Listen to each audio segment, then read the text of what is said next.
Primera de Juan capítulo 1, dice así: este es el mensaje que hemos oído de Él. ¿Quién es Él? Cristo.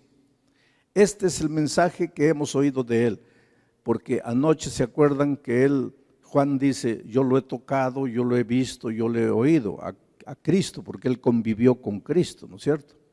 Este es el mensaje que hemos oído de Él y os anunciamos. ¿Y cuál es el mensaje? Dios es luz y no hay tinieblas en Él.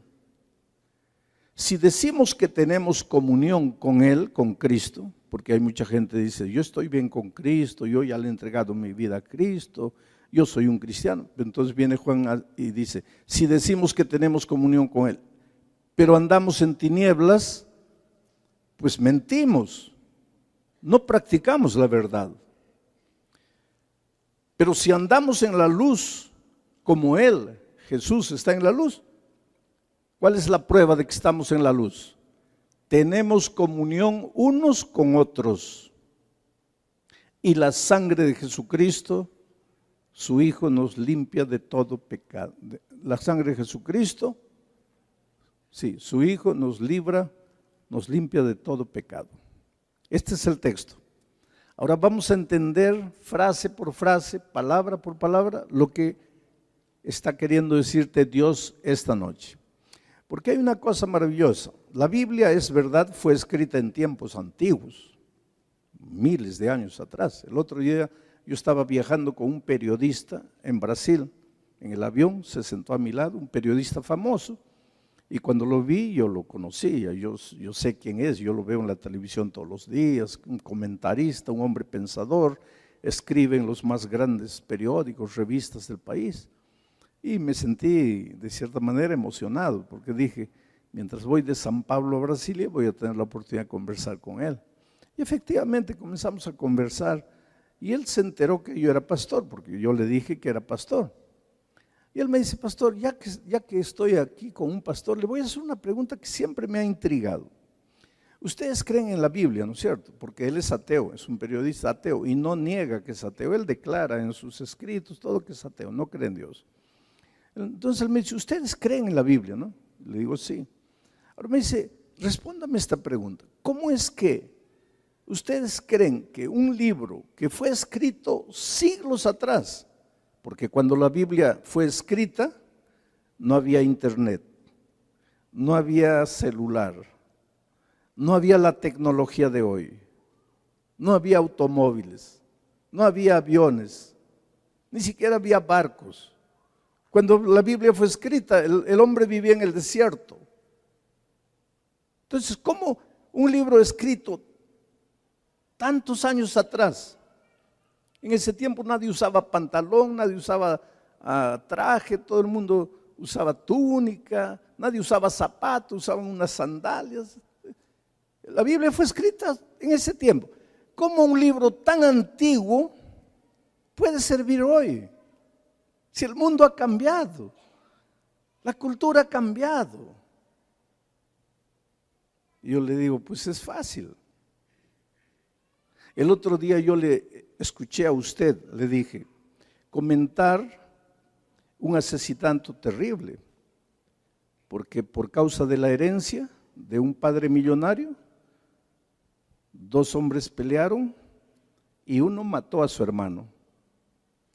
Y yo lo escuché a este periodista comentando la noticia y diciendo que es salvaje, por el vil metal, por el dinero, mata a su hermano.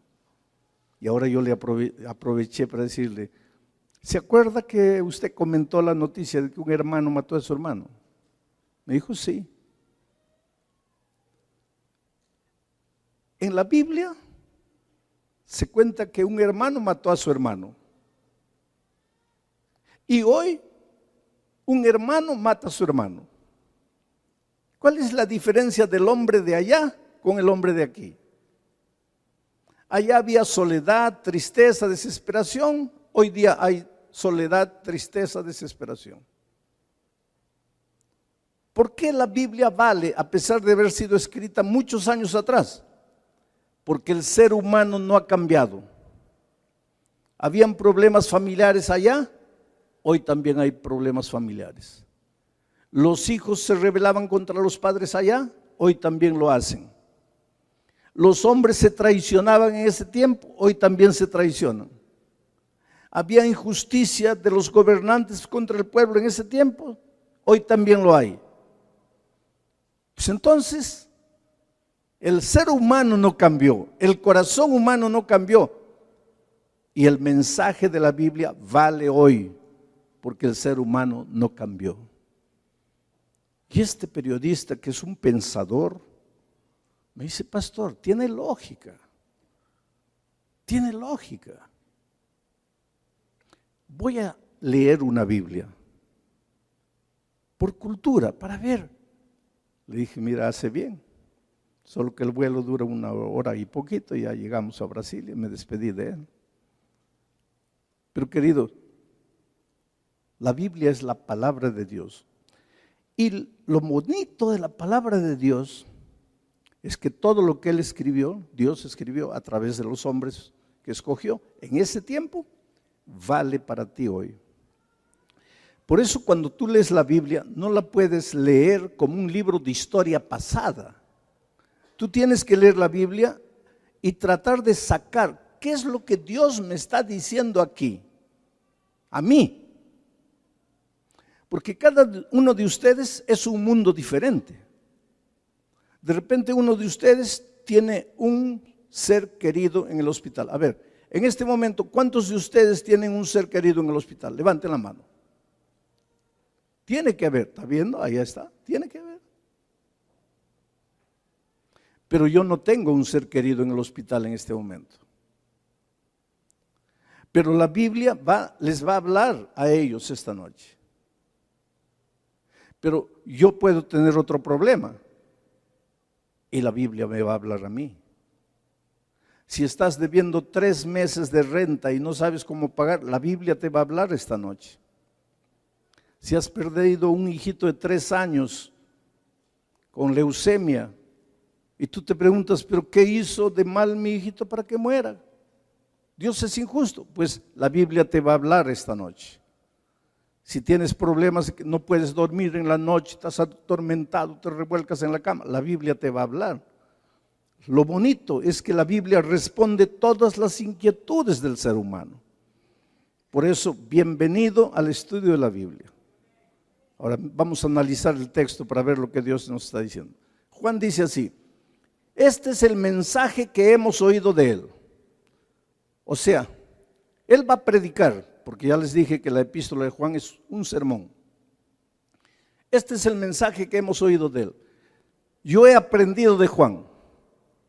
Por eso cuando yo entro aquí, yo no digo como Juan: este es el mensaje que he recibido de Dios. No, pero abro la Biblia. Y al abrir la Biblia y leer el texto bíblico y empezar a predicar del texto bíblico, en otras palabras, sin palabras, pero con la actitud que les estoy diciendo. Esta noche yo no voy a hablar lo que yo quiero. Este es el mensaje que he recibido de él. Y este es un mensaje para todos los predicadores. ¿Cuántos de ustedes, los hermanos que están aquí, predican de vez en cuando? Levanten la mano. Oh, qué bueno. ¿Y cuál es el consejo, el desafío de Dios? Tú no puedes predicar lo que tú quieres predicar. Tú tienes que predicar lo que la palabra de Dios dice. Tú tienes el deber de abrir el texto y estudiar el texto y meditar y orar y pedir que Dios te ilumine para entender el mensaje del texto. Por eso Juan dice: este es el mensaje que hemos oído de él. O sea, lo que él va a hablar ahora tiene autoridad, tiene peso, tiene sentido, tiene significado. ¿Por qué? Porque lo que va a hablar él no nace en él, hombre, sino que es un mensaje que viene de Dios. Muchas personas me preguntan: pastor, cuando usted predica, ¿por qué hay tanta gente oyendo? Justamente por eso, porque no hablo yo lo que yo quiero. Yo cuando enseño la teología de la predicación a los pastores, ahora la próxima semana voy a estar en Washington dando clases para pastores. Yo les digo que nosotros los predicadores somos esclavos de la palabra. O sea, nosotros estamos al servicio de la palabra. Nosotros los predicadores no podemos tomar un versículo y hacerle decir al versículo lo que nosotros queremos, sino que tenemos la misión, el deber de entender el versículo para predicar, no lo que yo quiero predicar apoyado por el versículo, sino para predicar lo que el versículo dice, aunque yo tenga que despojarme de mis ideas, porque Dios es soberano. Pero hay otro pensamiento. Miren cómo cada frase tiene una idea. Este es el mensaje que hemos oído de él. Y os anunciamos. Esta noche tú vas a recibir el mensaje de él, del Señor Jesucristo. Este es el mensaje que vas a recibir de Dios. Pero si el mensaje de Dios te llega y muere en ti, no te va a ayudar de nada. Por eso Juan dice, este es el mensaje que hemos recibido de él. ¿Y qué? Os anunciamos. Porque la palabra de Dios solo te va a ayudar cuando tú la recibes y la pasas. Pero si tú la recibes y te la guardas, la palabra de Dios no te ayuda de nada. Hay gente que dice, pastor, yo leo la Biblia, pero no me ayuda de nada, nada cambia en mi vida. Yo le pregunto, ¿cuántas veces has compartido la palabra que ha llegado a ti? A ver, muéstrame dónde está la persona que tú le estás enseñando la palabra de Dios. Ah, no, pastor, no tengo a nadie. Entonces ahora entiendo por qué la palabra de Dios no hace nada en tu vida. Porque si la palabra de Dios llega a ti y tú te la guardas, no te hace ningún bien. La palabra de Dios solo te hace bien cuando la recibes, inmediatamente vas y la compartes. Porque esto funciona así, como un lago. Si el agua entra y el agua sale, el agua del lago siempre va a estar limpia. Pero si el agua entra y no sale, en poco tiempo el agua del lago se va a volver agua contaminada. Por eso la palabra de Dios solo te va a ayudar. Y la palabra de Dios puede hacer maravillas y milagros en tu vida. Pero para eso tiene que entrar y tiene que salir. Tienes que recibirla y tienes que compartir. ¿Quieres que la palabra de Dios haga maravillas en tu vida esta semana? Mira, yo te digo una cosa, yo no soy profeta, ni hijo de profeta, pero te digo con toda la seguridad y la convicción que Cristo me da en su palabra. Esta semana Dios puede hacer milagros en tu vida, pero tienes que compartir lo que estás recibiendo. Pero si tú escuchas y te lo guardas para ti, no te va a hacer ningún bien, porque el agua de la vida que te llega se va a estancar en tu corazón. Entonces mañana, si tú quieres que esta semana Dios haga sus maravillas en ti, mañana tienes que buscar a otra persona, a un amigo, a un vecino, a un compañero de trabajo, a un familiar, por teléfono, personalmente, y tienes que contarle, mira, anoche aprendí esto y me hizo mucho bien. Y cuando tú estás transmitiendo, ¿qué pasa? Cuando tú transmites, estás en condiciones de que Dios te dé más. Pero si Dios te da y no transmites, ¿para qué te va a dar más? Se está estancando todo en ti. Ahora te voy a contar una historia. Cuando yo era un joven pastor, había una hermana en la iglesia que me visitaba todos los días. Y a veces llegaba a las 6 de la mañana, me tocaba la puerta. Pero ella no entendía que yo hacía conferencias. En ese tiempo no tenía carro, era un joven pastor. Las conferencias terminaban a las 10 de la noche. Yo tenía que tomar 2 ómnibus para llegar a mi casa. Cuando llegaba a la casa ya era medianoche. Pues podría dormir hasta las 7, 8 para levantarme. Pero ella a las 6 ya me estaba tocando la puerta. Y me decía así, ya que el pastor no visita a las ovejas, la oveja va a visitar al pastor. Y me tocaba la puerta y quería que orase. Tú sabes que hay hermanos así, ¿no? Solo quieren que se les visite, que se les visite, que se les visite. ¿Y sabes por qué eso? Porque reciben la palabra, pero no la transmiten. El miembro, el cristiano que recibe la palabra y no la transmite, se vuelve amargo, se vuelve criticón, se vuelve duro, como esta hermana. Esta hermana, pastor, y siempre le dolía algo, me duele la cabeza, me duele aquí, he venido para que ore por mí, hoy tengo esto, pastor, que no puedo dormir, ore por mí. Todos los días me visitaba para orar con ella. Un día me encontró cuando yo estaba saliendo, porque ese día yo tenía varias actividades. Tenía que visitar a una persona que estaba en el hospital. En el hospital, porque la esposa era de la iglesia, pero él era ateo. Pero ahora se estaba muriendo y quería una visita. Y la esposa me dijo, pastor, en cualquier momento se muere y yo quiero que usted lo visite y hable con él antes de que se muera. Y yo estaba así, pero tenía otra persona para visitar, que había perdido un ser querido y necesitaba que alguien orase con él. Entonces yo salí para el hospital, aparece la hermana. Y ese día yo estaba lleno de actividades. Pastor, ore por mí, ya que el pastor no visita la oveja está aquí. Le digo, mira hermanita, discúlpame, hoy día no te voy a atender, porque tú estás bien. No, pastor, no estoy bien, no he podido dormir, me he revolcado en la cama toda la noche.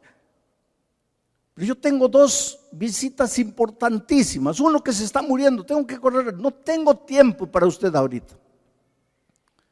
Pero pastor, ¿cómo me va a negar una oración?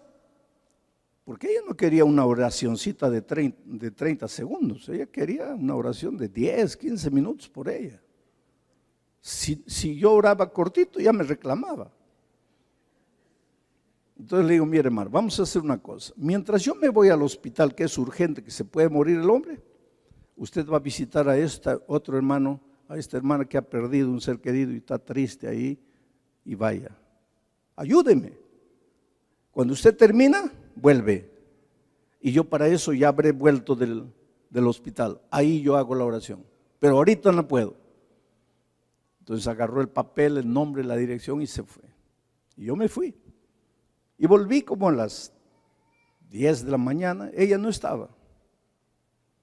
Estuve haciendo algunas cosas en casa. Ella no llegó. En la tarde salí a hacer visitación a los hermanos. Ella no llegó. No apareció más. Al día siguiente no apareció. Y yo pensé, se ha resentido. Se ha resentido, ahora ya no me quiere ver. El miércoles me fui al culto de oración, porque todo miércoles hay culto de oración. Y la encuentro ahí. Y pues voy directo donde ella. Le digo, mira hermana, yo la esperé. Yo le dije que usted fuera a visitar, yo la esperé, pero usted no llegó. Y me dice, pastor, no volví. Porque cuando vi el sufrimiento y el dolor de aquella familia me dio tanta tristeza. Yo pasé 2 horas con la familia orando, pidiendo a Dios que le bendiga. Y después cuando fui a la casa me acosté y dormí todo el día. Y al día siguiente me desperté sin dolores. Y hoy día miércoles he venido a la iglesia a adorar a Dios. Ahora, pastor, ¿usted no tiene por si acaso más nombres de personas que yo pueda visitar? Se acabó el problema. Cuando recibía,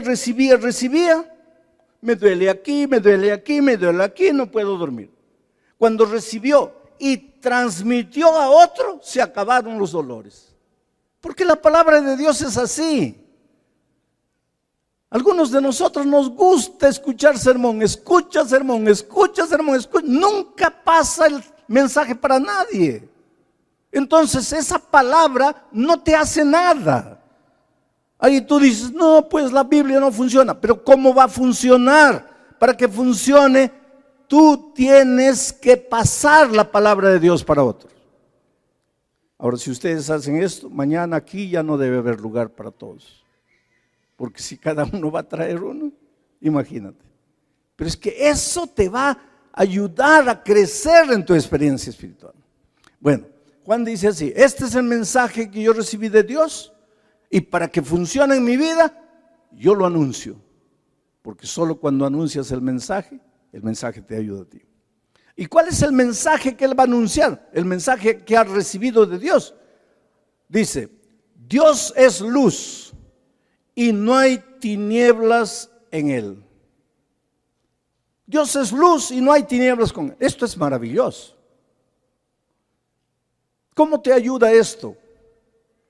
Pues te ayuda porque de repente mañana lunes tú tienes que tomar una decisión y no sabes qué decisión tomar. De repente has recibido una propuesta de empleo, pero no sabes. ¿Dejo esto y me voy para aquí o me quedo aquí? Y estás indeciso. De repente un joven te declaró su amor y tú no sabes, ¿acepto o no acepto? De repente mañana tienes que viajar y estás, ¿voy o no voy? De repente alguien te pidió dinero prestado y estás, ¿presto o no presto? ¿Tú te has dado cuenta que nuestra vida es un puñado de decisiones? La vida es decidir. Decidimos cada instante. Te despertaste, primera decisión, ¿me levanto o no me levanto? Tienes que decidir. Decides levantarte, segunda decisión, ¿me baño o no me baño? Tercera decisión, ¿tomo desayuno o no tomo? Cuarta decisión, ¿voy de carro o voy de tren? Decisión. Pero hay algunas decisiones que puedes darte el lujo de equivocarte. Y no te va a pasar nada, no te vas a morir por eso. Por ejemplo, si yo hubiera decidido venir esta noche con un traje rojo y una camisa amarilla y una corbata verde, ¿qué piensan ustedes? ¿Habría tomado una buena decisión? No, pues seguro que muchos de ustedes se reirían y no escucharían nada de lo que hablo porque están mirando mi manera curiosa de vestirme. Tomé una decisión equivocada, pero ¿me voy a morir por eso? No. Entonces, en la vida tenemos que tomar decisiones, pero hay muchas decisiones donde podemos darnos el lujo de equivocarnos, que no nos va a afectar mucho. Pero hay otras decisiones trascendentales en la vida, decisiones trascendentales, que si te equivocas, puede ser ocasión para arruinar tu vida para siempre. Todos los días tenemos que tomar decisiones. Hay padres que se acercan, ay pastor, no sé qué hacer con mi hijo, lo acabo de descubrir, está fumando marihuana, tiene solo 12 años, pastor ayúdeme, ¿qué hago? ¿Qué hago? No sabes qué hacer. Pastor, mi esposo me ha traicionado, lo he descubierto, no sé qué hacer. No sabes qué hacer. Pues en la vida no sabemos qué hacer, muchas veces. Ahora mira lo que Juan dice. Dios es luz. ¿Por qué tú no sabes qué hacer delante de la vida? Vamos a decir que se apagan todas las luces y comienza la tierra a temblar y queda todo en tinieblas y la tierra comienza a temblar. ¿Qué es lo que todos vamos a querer hacer? Salir de aquí. Pero está todo en tinieblas, no se ve nada. Y entonces, yo por ejemplo en mi caso, quiero salir y como está todo en tinieblas, salgo corriendo, me choco contra el púlpito, caigo para atrás. Ahí me levanto todo herido y comienzo a correr para aquí. Y como no hay luz, no veo las escaleras, me caigo ahí. Ya me herí por aquí, ahora me hiero por la cabeza. Trato de salir por allá y como no hay luz, no veo el piano, me choco contra el piano, malogro el piano y me reviento más. Tú te das cuenta, cuando no hay luz, cuando estás envuelto de tinieblas, tú no ves no sé qué hacer con mi hijo, no sé qué hacer con mi esposo, no sé qué hacer con la deuda, no sé qué hacer, no sé qué hacer, no sé. Claro, ¿cómo vas a saber si tu vida está envuelta por tinieblas? Pero ahora viene Juan y dice, Dios es luz. Entonces, si tú quieres que tu mente se ilumine para encontrar el camino, que tus ojos se abran para encontrar el camino, y no estás encontrando el camino, te estás chocando por aquí, te estás cayendo por aquí, estás cometiendo decisiones equivocadas porque estás rodeado de tinieblas, y ahora tú quieres encontrar la luz, la salida. ¿Qué deberías hacer? A ver, dime. Ir a Dios, porque esa es luz. Y cuando le entregas la vida a Jesús, ¿qué pasa? Tu vida queda iluminada. Y ahí tú piensas, pero qué tonto, cómo estaba queriendo caminar hacia el púlpito. Y cómo estaba queriendo salir por aquí si hay escalera. Y cómo estaba yendo si hay piano. Pero qué tonto fui. Tú sabes que yo he encontrado personas que no sabían qué hacer con la vida. Lloraban. Cuando tú no sabes tomar decisiones, tú te hieres a ti mismo. Pero ojalá que solo te hirieras a ti mismo. Lo peor es que hieres a personas inocentes que están a tu lado. Llámese padre, madre, esposa, hijo. Tus decisiones equivocadas no solo te destruyen a ti, no solo te hacen sufrir a ti, sino que hacen sufrir a personas que no tienen culpa de nada. Pero a esas personas un día yo las vi entrar a un salón como este, a un templo, escuchar la palabra de Dios y levantarse, ir adelante y decir, Señor, te entrego mi vida. Y en ese momento sus ojos se abrieron, porque ahora le entregaron la vida al Señor Jesús, que es luz. Y sus ojos se abrieron, se prendieron las luces. Y ahí él dice, pero ¿cómo yo he estado haciendo sufrir a mi esposa yéndome con otra mujer? ¿Cómo he estado gastando dinero en juego cuando mis hijos necesitaban estudiar? ¿Cómo yo estaba destruyendo mi cuerpo con cigarro? ¿Cómo yo estaba haciendo esto? ¿Se dan cuenta? Porque están en la luz. El que está en tinieblas no se da cuenta. Vive como si todo estuviera bien, pero se hace sufrir y hace sufrir al que está al lado. Pero cuando la luz llega a tu vida, tus ojos se abren. Entonces, querido, yo te pregunto, ¿estás indeciso? ¿No sabes qué decisión tomar con relación a alguna cosa? Y vas donde un hombre y le dices, aconséjeme. Bueno, el hombre te va a aconsejar con la mejor buena voluntad, pero es ser humano. Es ser humano y se puede equivocar. ¿Y cuántas veces tú has seguido el consejo de seres humanos y te ha ido mal? ¿Cuántas veces has seguido el consejo de personas y te ha resultado peor? Pero cuando tú le entregas la vida a Jesús, Él abre tu entendimiento, Él ilumina tu vida. Y ahí, sí, tú mismo llegas a la conclusión, tengo que cambiar esto, tengo que dejar esto. No puedo seguir caminando por aquí porque estoy yendo a la muerte. No puedo hacer esto porque estoy destruyendo mi familia. No puedo hacer esto. Aprendes a tomar decisiones. Nadie te engaña porque ahora estás en la luz. Pero ¿qué cosa es la luz? Ahora miren lo que dice Juan. El mensaje que les doy es este. Dios es luz y no hay ninguna tiniebla en Él. Ahora, si tú dices que estás en comunión con Jesucristo y andas en tinieblas, estás mintiendo. No practicas la verdad. Es por eso que no basta estar en la iglesia adventista o en cualquier iglesia. Tienes que hacer más que estar en la iglesia. Tienes que estar en Cristo. Tienes que vivir una vida de comunión con Cristo. Porque muchos piensan que todo termina cuando entras a la iglesia. No. Si tú no vives cada día una vida de comunión con la luz, aunque estés en la iglesia, vas a estar en tinieblas. Por eso, personas cristianas cometen errores terribles, porque están en la iglesia, pero no están en la luz. ¿Qué es la luz? Hoy ahí viene David en el Salmo 119, 105 y dice: lámpara es a mis pies tu palabra y lumbrera a mi camino.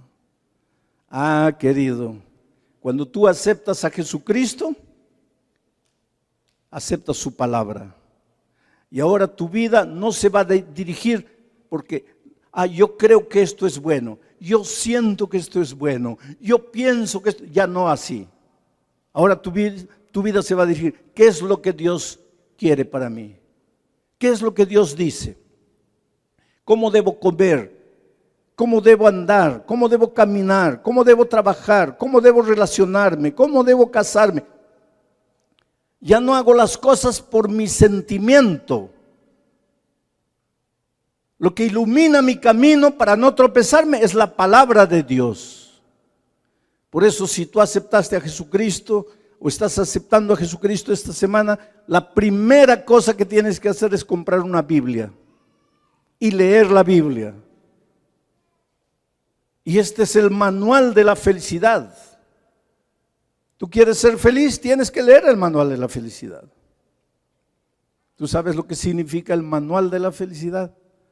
El manual. ¿Para qué sirve el manual? Cuando tú compras un celular, una máquina fotográfica, cualquier aparato eléctrico, viene en una cajita, ¿no es cierto?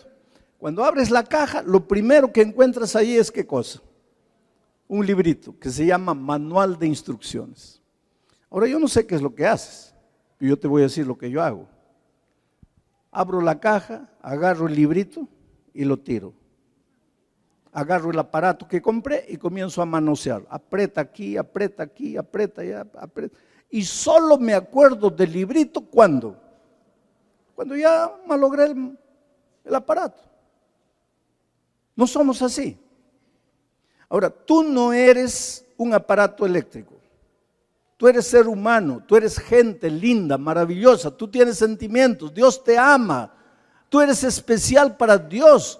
Y si para una plancha hay un manual de instrucciones, ¿cómo es que para tu vida no puede haber un manual de instrucciones? Y el manual de instrucciones está aquí. ¿Quieres encontrar un empleo y que ese empleo te dure siempre? Aquí están las instrucciones. ¿Quieres tener buena salud? Aquí están las instrucciones.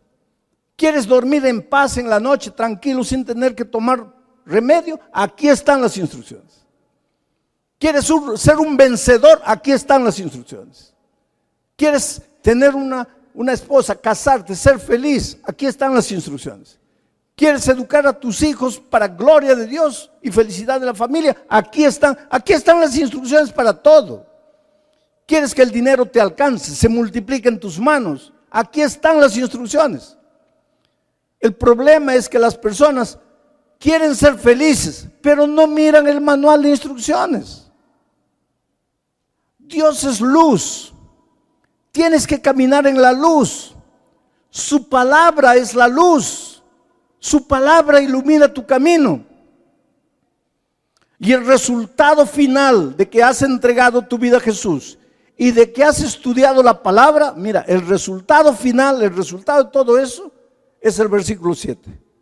Dice, pero si andamos en la luz, si tú dices que estás en la luz, si tú dices que has aceptado a Jesucristo, si tú dices que has conocido su palabra y que tú aceptas su palabra, ¿cuál es el resultado? Pero si andamos en la luz, como Él está en la luz, tenemos comunión, tenemos compañerismo, tenemos amor los unos con los otros. O sea, la más grande prueba de que estás en la luz es que tienes que aprender a vivir en paz con tus hermanos. Primero en la familia, en paz con la esposa, en paz con los hijos, en paz con los padres. Y después en el vecindario, en paz con los vecinos. En el trabajo, en paz con tus compañeros de trabajo, con tu jefe, con tus empleados. En la iglesia, en paz con los otros hermanos. Ahora, queridos, yo les hablo con todo mi cariño y amor. ¿Cómo puedes explicar una iglesia donde los hermanos pelean, donde los hermanos se gritan, donde los hermanos se acusan? ¿Dónde está Dios? ¿Dónde está la luz? ¿Dónde está la palabra? Juan dice, si andas en la luz, así como Cristo está en la luz, pues tienes que aprender a amar a las personas. Tienes que aprender a convivir con las personas. El otro día un hermano dice, pastor, pero yo no tengo la culpa, pues si el otro me acusa, yo respondo. Pero en Brasil hay una frase que dice así: si uno no quiere, dos no pelean. Porque para haber pelea, los dos tienen que querer. Está bien que uno puede comenzar, pero el otro acepta. Ahí viene la pelea. Pero si uno no quiere y solo este quiere pelear, pero este no quiere, ¿con quién va a pelear este? Pero el problema es que nosotros no. Él comenzó, yo la termino. Pero ¿y cuándo te encontraste con Jesucristo? ¿Estás caminando en la luz? No. Porque si estuvieras caminando en la luz, vivirías en armonía con tus hermanos, en armonía con el esposo, con la esposa, con los hijos. Todo estaría arreglado si vivieras en la luz y siguieras los consejos de la palabra. Ahora, ¿cómo puede haber una persona que está en la luz, viene al púlpito para criticar, para condenar, para juzgar, para acusar? ¿Cómo puede estar en la luz? Porque si estás en la luz, las personas tienen que ver a Cristo en ti. Ellos tienen que ver a Cristo en tus ojos. Porque lo primero que Jesús hace en tu vida cuando le entregas la vida a Él es que cambia tu carácter. Jesús no dijo, aprended de mí que soy, ¿qué cosa? Manso y humilde de corazón. Si no has aprendido a ser manso, ¿cómo es que estás andando en la luz? ¿Cómo es que conoces la palabra? ¿Cómo es que piensas que estás defendiendo a Dios o estás defendiendo a su iglesia? Si no eres manso, si eres agresivo, si eres criticón, ¿cómo? Esto es para pensar, querido. Esto es para pensar. A veces estamos más preocupados. No como carne, no uso anillo, no toco batería, no me corto el cabello. Con eso estamos preocupados. ¿Y el carácter? Yo te voy a contar una historia de un anciano criticón, duro, que evangelizó a una persona que vino a la iglesia. Él lo tomó, lo instruyó y él se bautizó. Pero en las instrucciones le enseñó que el cristiano no toma café. Y él le dijo, el cristiano no toma café. Y el otro preguntó, ¿pero por qué? Si el café es tan rico. Y él le dijo, no, porque el café destruye los nervios. La persona que toma café se vuelve nervioso. Y los hijos de Dios tienen que ser mansos. Y entonces el hombre que estaba convertido pues dice, está bien, entonces a partir de hoy ya no tomo café. Se bautizó. Un año después, el anciano duro, criticón, lo visitó y lo encontró tomando café. Y casi se lo come vivo. Y le dice, pero ya no te he dicho que no se toma café. Y el otro lo mira y le dice, calma hermano, yo tomo café y tú te pones nervioso. Pues ¿de qué vale lo que enseñas si Cristo no ha cambiado tu carácter? ¿De qué vale lo que enseñas? Las leyes de la salud tienen sentido, pero primero tu carácter. Y para eso tienes que entregarte a la luz y caminar en la luz. Pero aquí hay algo más delicado. Dice, y solo cuando estás en la luz y estás en comunión con los otros, solo entonces, ¿qué cosa? Leen coro, quiero que todos lean. Entonces, ¿qué va a pasar?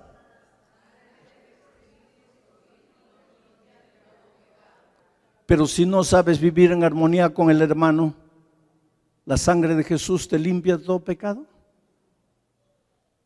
Si no has aprendido a andar en la luz, ¿la sangre de Jesucristo te limpia de todo pecado? Ah, pues hermano, tienes que tener cuidado, porque esto es mucho más serio de lo que tú imaginas. ¿Cómo es que la sangre de Jesucristo te va a limpiar? Si tú no estás dispuesto a andar en la luz como Jesús, si no estás dispuesto a recibir la palabra de Dios. Ahora, hermano, las tinieblas provocan miedo, ¿sabes? Y si tú no estás en la luz, estás en las tinieblas. Y las tinieblas provocan miedo. En primer lugar, cuando estás rodeado de tinieblas, no ves nada y no entiendes nada. Sientes un sonido y no sabes de dónde viene ni lo que es. El que está en tinieblas se asusta, vive con miedo. Y a veces para no expresar su miedo, expresa su descontentamiento. Yo fui misionero en la selva de mi país durante 3 años cuando era un joven de 22 años. Caminaba por esa selva, a veces días por la selva. Fueron años bonitos de mi ministerio. No había carretera, todo era a pie o entonces por el río en canoas. Siempre un indio de la tribu me acompañaba para guiarme, para ayudarme, porque al principio yo no conocía la selva, no conocía los peligros. ¿Cuántas veces me perdí en la selva? Tuve que pasar la noche solito en la oscuridad. Y es terrible, ¿sabes? Una noche yo estaba con un cacique, con un indio que me estaba acompañando. Y la noche nos agarró y él me dice, pastor, vamos a tener que dormir aquí. Vamos a tener que dormir aquí. Le digo, ¿pero cómo? Me dice, vamos a buscar un río, porque al lado del río tenemos agua. Y después cuando encontramos el río, dice, vamos a pasar la noche aquí. Y él comenzó a buscar leña, hojas secas, ramas secas, y prendió una foguera. Y él me dice, pastor, el fuego nos va a servir para 3 cosas. Primero, para cocinar alguna cosa para comer esta noche. Segundo, para alumbrarnos. Y tercero, nos va a servir para espantar a las alimañas y a las fieras. Y nos va a proporcionar calor. Entonces vamos, encendimos el fuego y nos pusimos a dormir. Y yo me desperté como a las 4 de la mañana. El fuego se había apagado, hacía frío. Y no quieran nunca pasar una noche en la selva, queridos. La selva tiene unos sonidos infernales, una bulla permanente de los bichos, de los insectos, de las cigarras. De vez en cuando allá a lo lejos se siente el rugido del tigre, en fin. Nunca quieran pasar una noche en la selva. Era 4 de la mañana, hacía frío, el fuego se había apagado. La noche estaba más oscura que nunca. Y el indio que me acompañaba dice, pastor, no se preocupe. Cuando la noche se vuelve más oscura, quiere decir que el sol ya va a salir. Tenga un poquito de paciencia. Porque el momento más oscuro de la noche es cuando el sol ya va a salir. Y efectivamente, 10 minutos después allá apareció el sol. Y él me miró con una sonrisa y me dice: pastor, estamos salvos. Llegó la luz. En esta vida, querido, muchas veces te vas a sentir solo. Te vas a sentir rodeado de tinieblas. Vas a mirar para aquí, para allá, no vas a ver luz, no vas a ver salida. Tu corazón se va a llenar de temor. Te vas a preguntar qué pasa contigo. Te vas a preguntar dónde está Dios. Te vas a preguntar por qué Dios no se acuerda de ti. Va a llegar un momento en que tú vas a sentir: no tengo más fuerzas para resistir este dolor. Pero yo te voy a repetir las palabras del indio. Cuando la noche está más oscura en tu vida, cuando parece que ya no tienes fuerzas para resistir, un poquito, espera un poquito. El sol ya va a salir, trayendo luz. Y cuando la luz llegue a tu vida, vas a entender las cosas que no entendías cuando estabas en tinieblas. Hay un muchacho que se llamaba Andrei. Este muchacho, en un lapso de 2 años, perdió a su padre con cáncer, perdió a su madre en accidente de tránsito, perdió a sus 2 hermanos en accidente, en un lapso de 2 años. Entró en desesperación. Lo primero que hizo fue levantar los ojos al cielo y decir: Señor, ¿por qué? Un poco tiempo después le diagnosticaron cáncer. Quiere decir, la familia toda sería extinta. Murió el papá, murió la mamá, murieron los hermanos en 2 años. Ahora él con cáncer moriría también. Se acabó la familia. Y se preguntaba qué sentido tiene la vida. Y se dirigió al puente de San Francisco, aquí en San Francisco, para quitarse la vida. Y levantó sus ojos en la oscuridad de la noche y le preguntó a Dios: Señor, si tú no me explicas por qué me sucedió lo que me sucedió, yo me mato. Y entonces sintió no una voz que venía del cielo, una voz dentro de su corazón, como una convicción interior que le decía: te puede parecer que todo está perdido, mas no está perdido. La vida continúa. Y si Dios permitió que tú, de toda tu familia, permanecieras vivo, es porque Dios tiene un plan para ti. Y él volvió para su casa. Era músico, pianista. Se sentó al piano y el Espíritu de Dios le inspiró una música que él fue tocando y cantando. Las palabras le venían a la boca, iba cantando.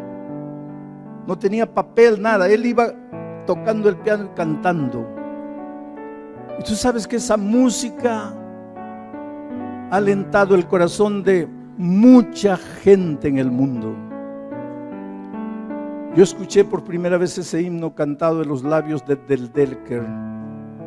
Los jóvenes ya no saben quién es Del Delker.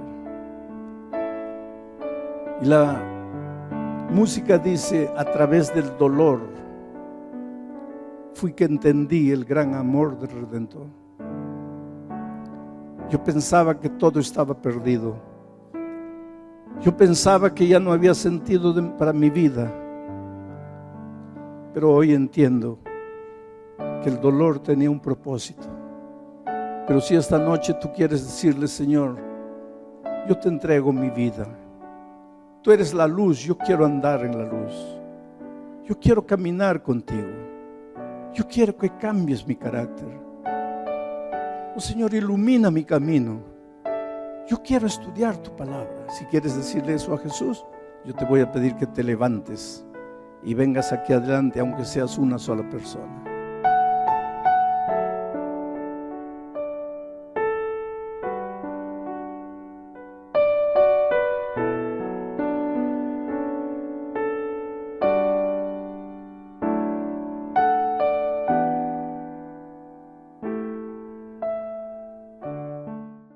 Cuando tu hogar está casi destruido, cuando tu hijo está en las drogas, cuando tú estás hasta el cuello hundido en deudas, cuando estás con cáncer, no hay un drama en tu vida.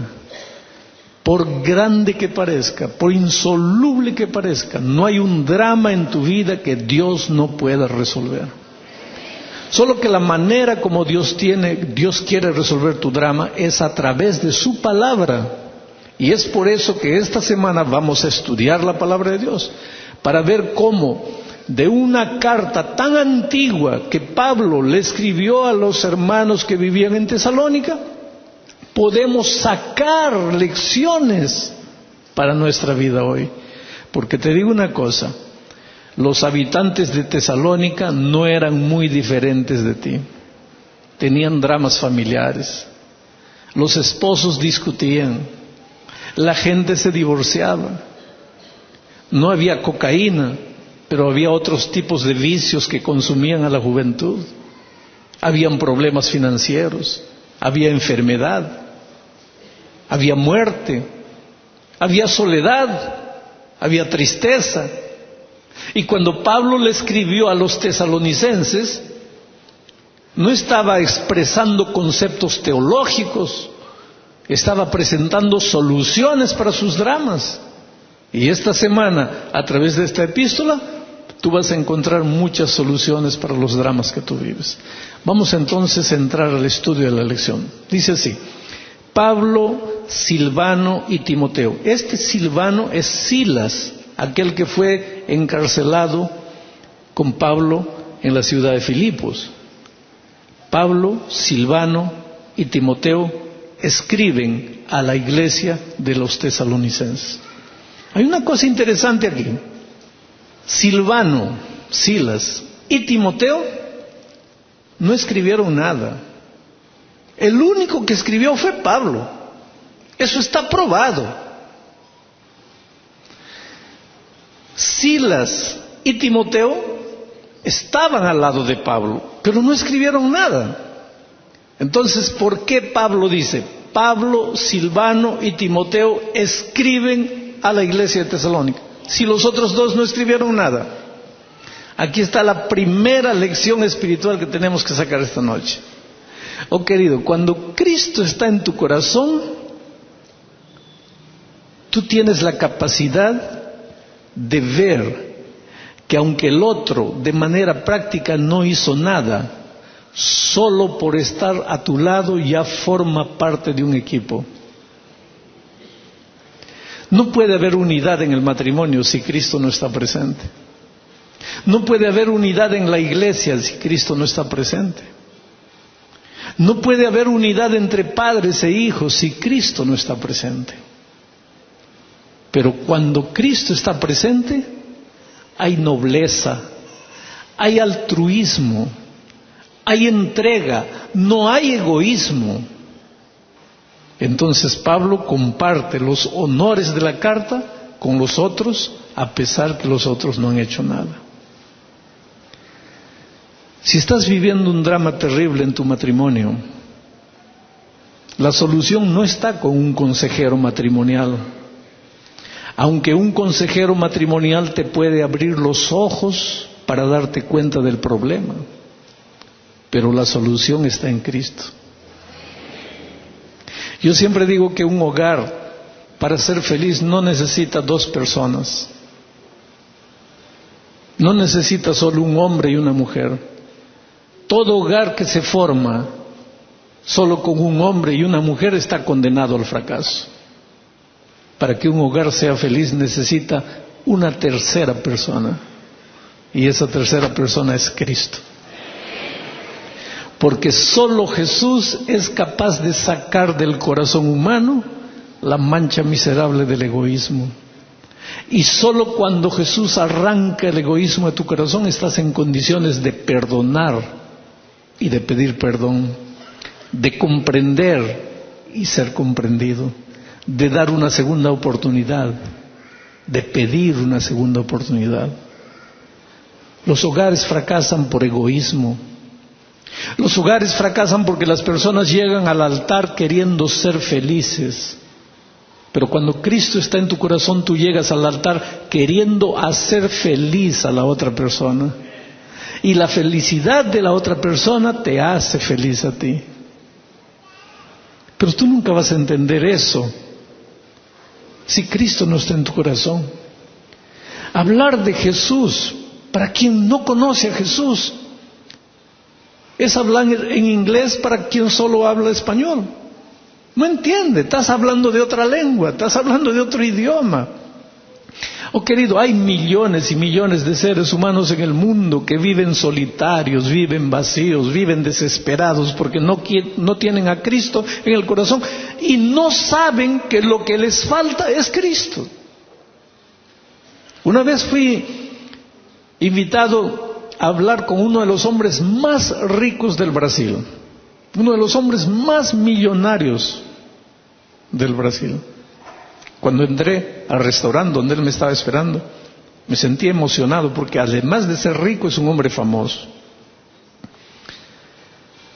La secretaria ejecutiva de él es miembro de nuestra iglesia y en Navidad le dio de regalo un librito mío. Y en un momento en que él se sintió vacío, no podía dormir, triste, llamó a su secretaria y le dijo: ¿tú conoces al autor de este libro? Sí. Y le dijo: márcame una cita con él. Gente rica no pide favores, ordena. Y la pobre secretaria entró en desesperación. ¿Y ahora dónde localizo al pastor? Felizmente yo estaba pasando por San Pablo. Ella me llamó: pastor, mi empleo depende de usted. Porque si usted no acepta la invitación, él es capaz de sacarme el empleo. Le dijo: bueno, voy a salvar tu empleo. Tal día estoy pasando por San Pablo, paro ahí para conversar con él. Cuando entré al restaurante, él estaba ahí. Me dijo: pastor, usted sabe que yo tengo mucho dinero. Yo sé. Puedo comprar cualquier cosa, puedo viajar a donde quiera. Yo no necesito comprar boleto de avión. Yo llamo mi propio avión, mi propio piloto me lleva a cualquier lugar del mundo. Yo le dije: yo sé. Él me dijo así: pero cuando llega la noche no puedo dormir. Me siento vacío. Siento como si le hubiera hecho mal a alguien, pero yo no le hice mal a nadie. Siento como que yo le debiese dinero a alguien, pero yo no le debo nada a nadie. Dígame, ¿qué me falta? Solo le pido dos cosas. No me pida que me vuelva miembro de su iglesia. Y segundo, no me hable de Jesús. Yo lo miré y dije: pero yo soy un pastor. Él me dijo: sí. ¿Y los pastores no saben hablar de otra cosa? ¿No pueden hablar de otra cosa? Le dije: no, sí, yo le puedo hablar de fútbol, le puedo hablar de cultura, le puedo hablar de cuánto está el cambio del dólar, le puedo hablar de la bolsa de valores, yo le puedo hablar de política, yo le puedo hablar de lo que usted quiera, pero usted me hizo una pregunta: ¿por qué no puedo dormir? ¿Por qué me siento vacío? ¿Por qué me siento así? Y mire, dólares no le falta, acciones en la bolsa de valores no le falta, política no le falta, cultura no le falta, lo único que le falta es Cristo. Y usted me dice: no me hable de Jesús. Pero así como este hombre, en el mundo hay gente desesperada, destruida, acabada, pero no es consciente que lo que le falta es una cosa simple. ¿Sabe por qué? Nosotros vivimos en un mundo tan pragmático, en un mundo tan racional, en un mundo lleno de computadoras, lleno de tecnología, y de repente en medio de ese mundo sofisticado vengo a decirte que tu hogar se está destruyendo, pero la solución es Cristo. Ahí tú miras y dices así: pastor, está hablando muy superficial, hable más profundo. Oh querido, yo no tengo cosa más profunda que decirte, apenas que Jesús te ama mucho y quiere entrar en tu vida y quiere revolucionar tu vida. Es lo más sofisticado que yo tengo para decirte. ¿Y sabes por qué? Porque a lo largo de mi vida he encontrado gente destruida, gente acabada, gente perdida. Y cuando esa gente ha abierto el corazón a Jesús, la vida de ellos cambió completamente. Tú eres lo más precioso que Jesús tiene en esta vida. Dios te ama. Tú no tienes idea de cómo Dios te ama. Tú no tienes idea de cómo eres importante para Jesús. Con ese carácter que tienes, con los traumas que tienes, con los complejos que cargas, con el orgullo que está rebosando en tu corazón. Eres lo más precioso que Dios tiene y Dios quiere intervenir en tu vida. ¿Tú crees que Dios se olvidó de ti? Estás endeudado, no sabes qué hacer, estás con problemas de empleo, estás con problemas de documentos, tu hijo está en las drogas, tu hogar destruido. ¿Tú crees que Dios no se interesa por ti? Oh querido, Dios sabe lo que estás sintiendo en este momento, Dios sabe tu lucha, Dios conoce tu drama, Dios quiere entrar en tu vida. Entró en la vida de Pablo y cuando entró en la vida de Pablo, el egoísmo desapareció y ahora Pablo dice, Silvano y Timoteo y yo escribimos cuando él solo escribió. Ese es el amor maravilloso, ese es el amor transformador de Cristo. Pero el texto dice así, Pablo, Silvano y Timoteo escriben a la iglesia de los tesalonicenses en Dios. Querido, iglesia de Dios solo es iglesia de Dios en Dios. Para ser iglesia de Dios, solo necesitas hacer una cosa: estar en Dios. No depende de tu doctrina, no depende de tus reglas, no depende de tus normas, no depende de tu nombre. A los seres humanos nos gusta depositar la confianza en cosas. No depende del templo, no depende de los bancos. Para ser iglesia de Dios, necesitas estar en Dios. Pablo, Silvano y Timoteo escriben a la iglesia de los tesalonicenses en Dios. ¿Sabes que a lo largo de esta epístola, Pablo agradece 7 veces a Dios por la iglesia de los tesalonicenses? 7 veces. Para que un pastor agradezca a Dios 7 veces por la iglesia que le dio, esa iglesia tiene que ser una iglesia maravillosa. Y los tesalonicenses eran una iglesia maravillosa porque estaban en Dios. Sepárate de Dios y no interesa cómo te llames, ya no eres iglesia de Dios. Iglesia de Dios solo eres cuando estás en Dios. Cristiano solo eres cuando estás en Cristo. Y lo más simple y lo más difícil es estar en Cristo. Pero entro ahora en el cuerpo central del mensaje. Mira, Pablo, Silvano y Timoteo escriben a la iglesia de los tesalonicenses en Dios Padre y en el Señor Jesucristo. Gracia y paz sean a vosotros de nuestro Padre y del Señor Jesucristo. Gracia y paz. Es interesante que Pablo en el primer versículo menciona la gracia del Señor Jesucristo. Y en el último versículo de su primera carta dice así: la gracia de nuestro Señor Jesucristo sea con vosotros. En el primer versículo de su epístola a los tesalonicenses está la gracia. En el último versículo está la gracia. Y si tú cuentas a lo largo de la epístola, la palabra evangelio está repetida 8 veces. Porque el evangelio nada más es que la buena noticia de que Jesús te entrega la salvación de gracia. Ahora hay una cosa, Pablo está siguiendo el patrón bíblico. Porque si tú abres la Biblia en Génesis 1:1, dice así: en el principio creó Dios los cielos y la tierra. En el principio no había nada.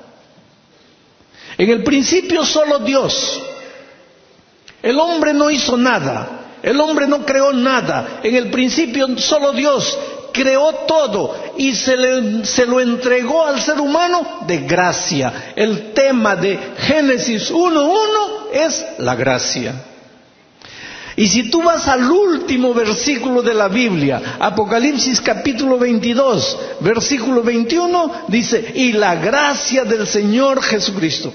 El tema del último versículo de la Biblia, la gracia.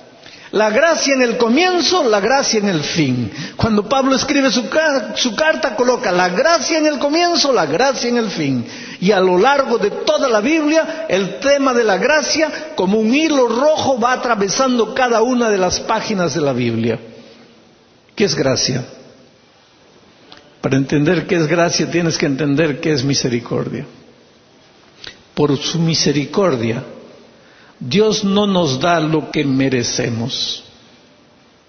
¿Qué es lo que merecemos? La muerte. Porque todos pecamos y estamos destituidos de la gloria de Dios. La muerte. Pero por su misericordia, Dios no nos da lo que merecemos, la muerte. Por su gracia, Dios nos da lo que no merecemos. ¿Y qué es lo que no merecemos? La vida. Jesús nos da la vida por su gracia. Quiere decir, querido, cuando nosotros hablamos de salvación, de vida, no tenemos que concentrarnos en el concepto teológico de la palabra vida, en el concepto teológico de la salvación. Cuando nosotros pensamos en gracia, tenemos que pensar en los significados prácticos de la salvación y de la vida. Te voy a explicar para que entiendas lo que es gracia. Te voy a hacer una ilustración. Vamos a imaginar que un día tú estás sentado. Vamos a decir que tú eres una mujer de 35 años. Has perdido al esposo, te has quedado con 3 niños.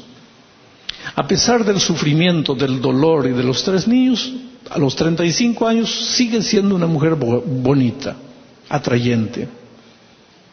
No tienes dinero. Buscas trabajo y no encuentras. Un día te despiertas y no tienes ni leche ni pan para darle a tus hijos, y tus hijos pequeños dependen de ti.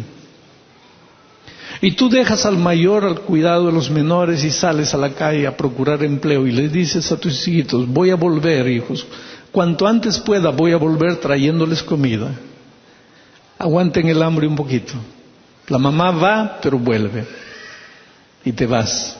Y tocas una puerta, y tocas otra puerta, y tocas otra puerta, y caminas, y buscas, y pides.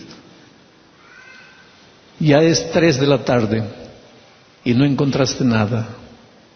No encontraste empleo, no encontraste dinero. Te sientas cansada en la plaza de la ciudad. Tus pies te duelen, estás triste. Lo que te entristece más es el hecho de que tus hijos están muriendo de hambre en la casa.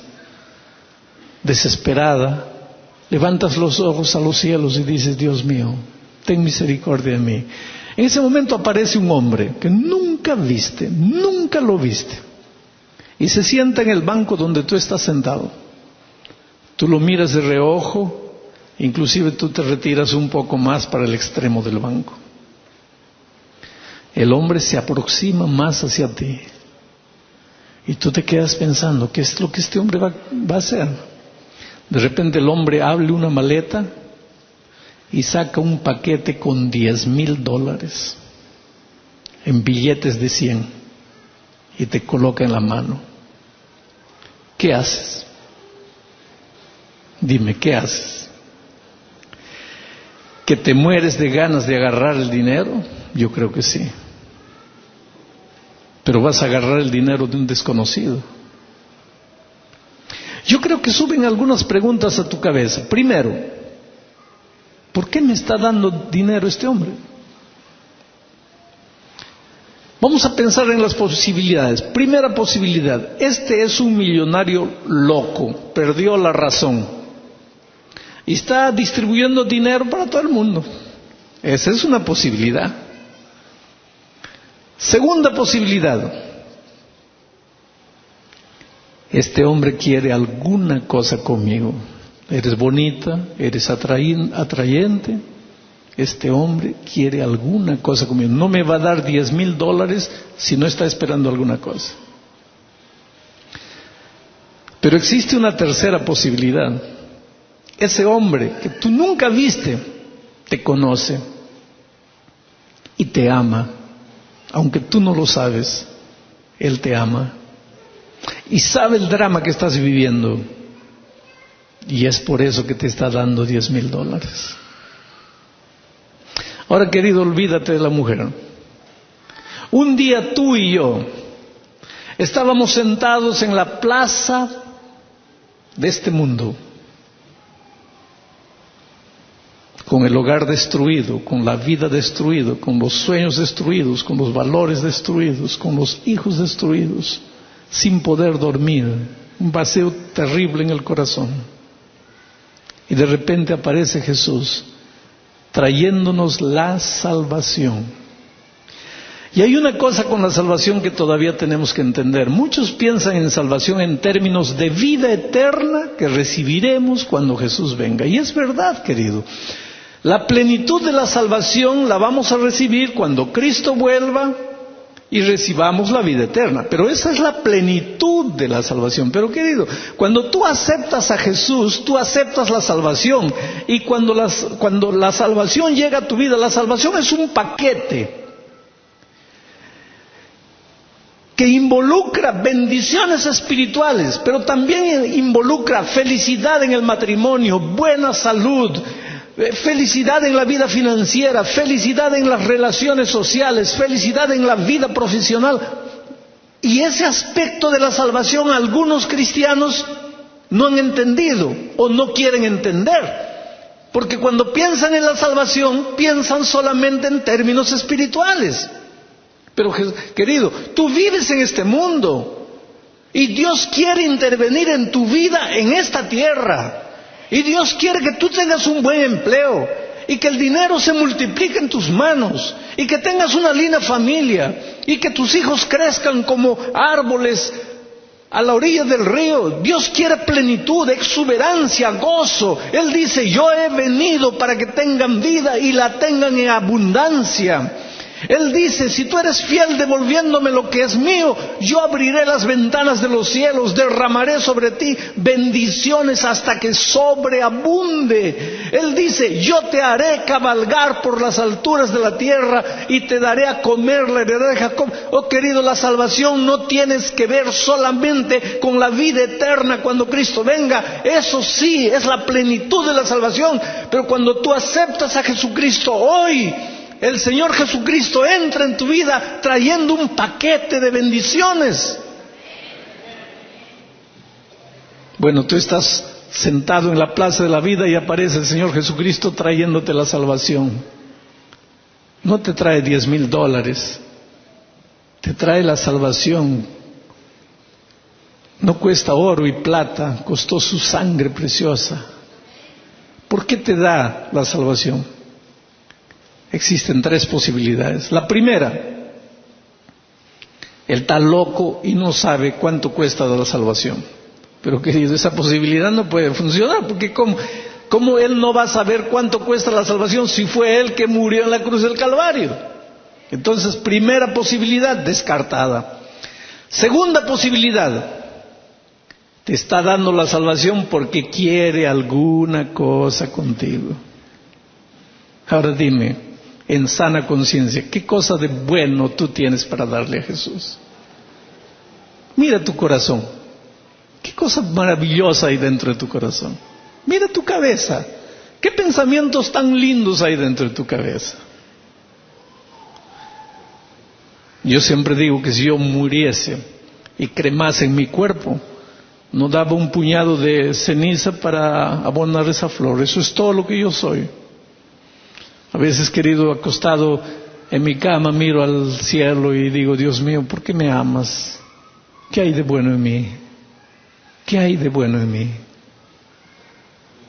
Si Él me da la salvación porque quiere alguna cosa a cambio, yo no tengo nada para darle a cambio. La Biblia dice, no hay justo ni siquiera uno, no hay quien busque el mal. Isaías dice, desde la cabeza hasta los pies todo es podrida llaga.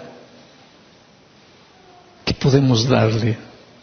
Entonces, segunda posibilidad descartada. Resta la tercera posibilidad.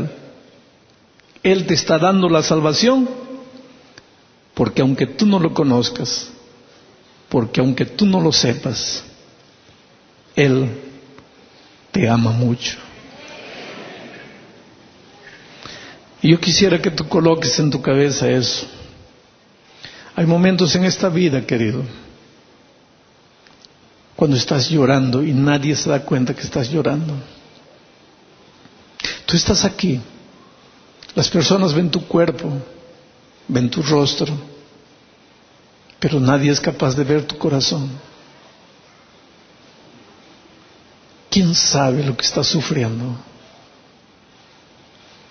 Pero Jesús sí conoce y te ama y se interesa por ti y quiere entrar en tu vida y quiere revolucionar tu vida, pero no puede entrar si tú no le abres el corazón. No puede entrar si tú no le invitas. Estuve en Paraguay y vi una de las historias de conversión más lindas que vi. Un día alguien tocó la puerta de una familia paraguaya. El esposo abrió la puerta y delante de él había un hombre con una escopeta de caño corto. A 1,5 metros de distancia le disparó un tiro. Ustedes saben que la escopeta no tiene una bala, tiene municiones. Las municiones le perforaron el corazón, le hicieron un hueco. El hombre cayó fulminado. La esposa vio al asesino. Corrieron, trataron de auxiliarlo, el hombre estaba muerto. La esposa dio a la policía el nombre del asesino. La policía lo agarró. Pero se presentaron 6 personas ilustres que testificaban, diciendo que en el momento del crimen, ese hombre estaba en una ciudad a 2 horas de distancia de donde había sido cometido el crimen. Gente honorable. Nadie podría dudar de la palabra de ellos. Entonces la policía dijo, señor, usted se equivocó. ¿Quién más lo vio? No, nadie más, solo yo.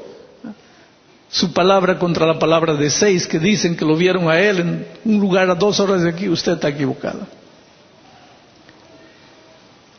Él había comprado los testigos. Y el día del entierro todavía él estaba ahí mirando a la viuda, como diciendo, tú sabes que yo maté a tu marido. Y él había amenazado matar a ese hombre. Eso dejó a la viuda con un rencor tan grande, tan grande. Quedó viuda con un niñito de 2 años. Y todos los días le decía al niñito, hijito, aquel hombre lo llevaba al barrio donde moraba el asesino y le decía, ¿estás viendo aquel hombre? Él mató a tu papá. Y cuando tú crezcas, tú lo vas a matar. Y hacía eso todos los días. Lo llevaba al barrio, le mostraba al hombre, ¿estás viendo aquel hombre? Él mató a tu papá y tú has quedado vivo solo por un motivo, para que cuando crezcas lo mates a él. En Navidad todos recibían regalos, juguetes, menos el niño. Y el niño preguntaba, ¿por qué no tengo juguete? Y la mamá le decía, porque no tienes papá. ¿Y sabes por qué no tienes papá? Porque ese hombre mató a tu papá. Y cuando tú crezcas vas a matarlo. Querido, año tras año coloca eso en la cabeza de un niño. Cuando llegó a los 18 años, ese chico pensaba que él solo tenía un objetivo en la vida, matar a aquel hombre. La mamá le compró un revólver, lo llevó al campo, lo entrenó hasta hacerle un expedito tirador. Pero la mamá le decía, hijo, no lo vas a matar sin mi consentimiento. Yo te voy a decir dónde y cuándo. Y nosotros vamos a comprar testigos para que cuando tú lo mates, los testigos digan que tú estabas en una ciudad a 400 kilómetros lejos de donde lo mataste.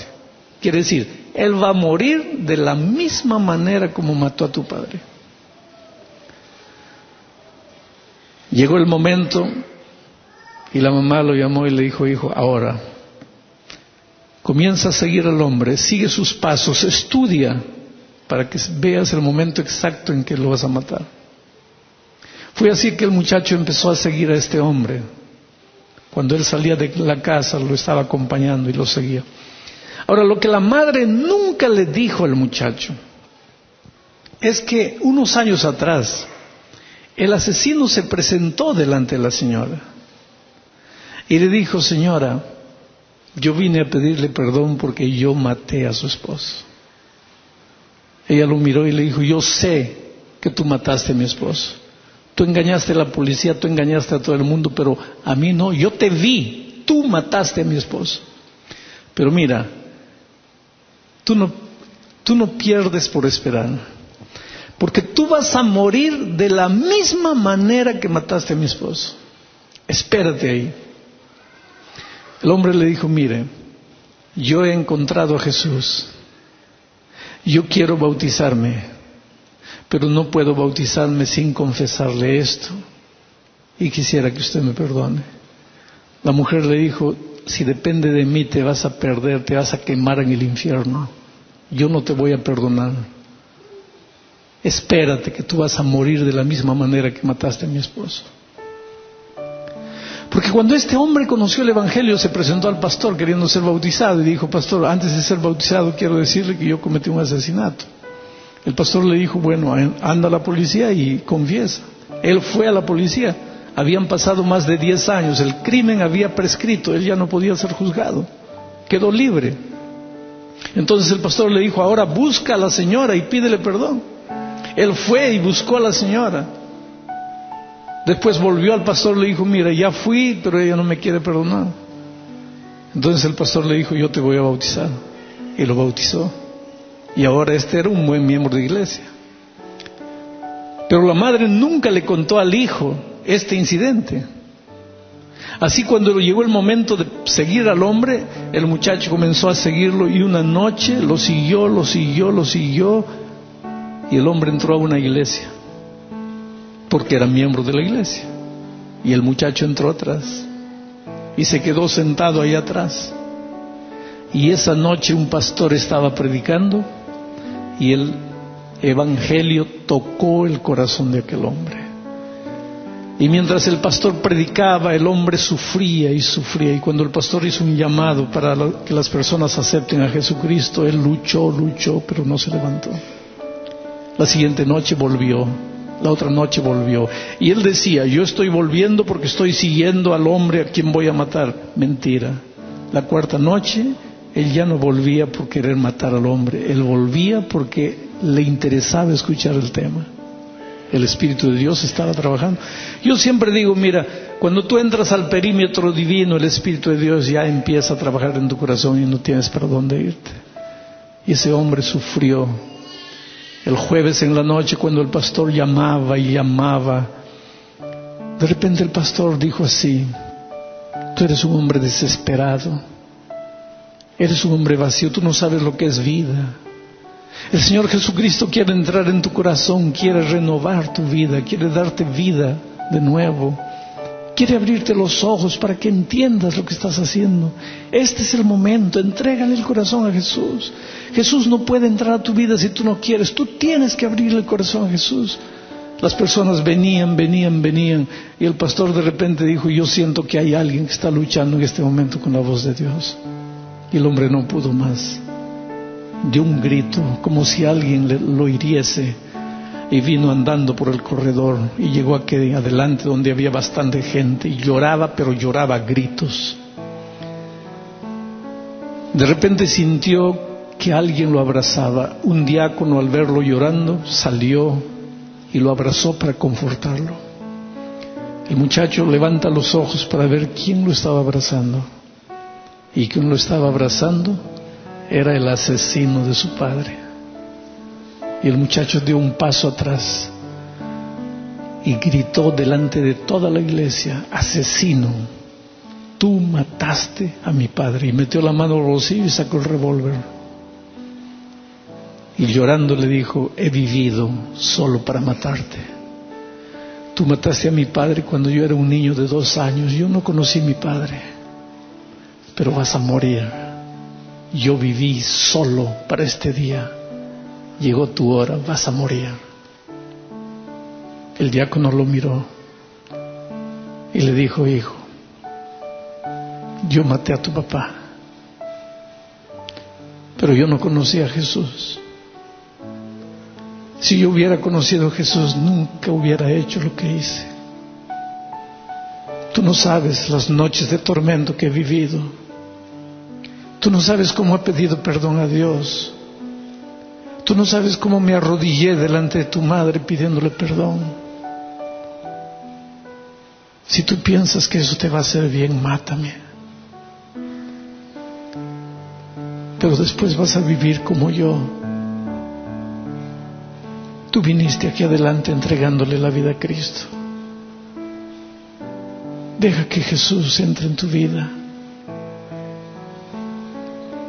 El pastor, la iglesia, parados, espeluznados, sin saber qué hacer. Cuando de repente el muchacho, tiró el revólver al suelo y dice: yo no puedo matarte. Toda la sangre que tenía que derramarse ya fue derramada y yo no sabía. Y la iglesia lloraba aquella noche cuando el muchacho y el asesino de su padre se abrazaron, unidos por la gracia maravillosa de Cristo. Oh, queridos, si el amor de Cristo puede unir el asesino de un hombre con el hijo, ¿cómo no puede unir el esposo y la esposa que están con el casamiento destruido? ¿Cómo no puede unir el padre y el hijo? ¿Cómo no puede unir los pedazos de tu corazón deshecho? ¿Cómo no puede reconstruir tus sueños? ¿Cómo no puede reconstruir tus valores, tus principios? Pero Jesús no puede hacer nada en tu vida por la fuerza. Tú tienes que querer.